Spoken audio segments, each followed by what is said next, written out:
ഇപ്പോൾ സോഷ്യൽ മീഡിയയിൽ ഇൻസ്റ്റാഗ്രാം 1,25,00,000 അക്കൗണ്ടുകൾ ഹാക്കായി എന്ന് നിങ്ങൾ കേട്ടിട്ടുണ്ടാവും. പക്ഷേ സത്യമതല്ല. ഇൻസ്റ്റാഗ്രാം ഹാക്കായിട്ടില്ല. പാസ്വേഡുകളൊന്നും ചോർന്നിട്ടില്ല. പിന്നെ എങ്ങനെയാണ് ഇത്രയും വലിയ വിവരങ്ങൾ പുറത്തുവന്നത്? ഒരു സ്വകാര്യ ഡാറ്റാ ശേഖരണ കമ്പനി ഇൻസ്റ്റാഗ്രാമിൽ എല്ലാവരും തുറന്നിട്ട് വച്ചിരിക്കുന്ന പൊതുവിവരങ്ങൾ സോഫ്റ്റ്വെയർ ഉപയോഗിച്ച് ഒരുമിച്ച് ശേഖരിച്ചു. ഉപയോക്തൃനാമം, ഫോൺ നമ്പർ, ഇമെയിൽ, വിലാസം, പ്രൊഫൈൽ, ലിംഗരാജ്യം, ഫോളോവേഴ്സ് എണ്ണം, ഇതൊക്കെയാണ് അവർ ശേഖരിച്ചത്. ശേഷം ഈ വിവരങ്ങളെല്ലാം സുരക്ഷയില്ലാത്ത ഒരു ഇന്റർനെറ്റ് സർവറിൽ അവർ സൂക്ഷിച്ചു.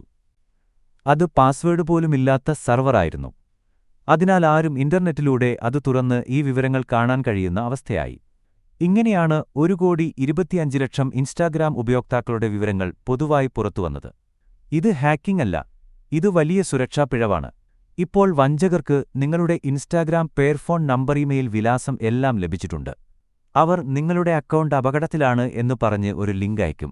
നിങ്ങൾ ആ ലിങ്കിൽ കയറിയാൽ നിങ്ങളുടെ അക്കൗണ്ട് നഷ്ടമാകും.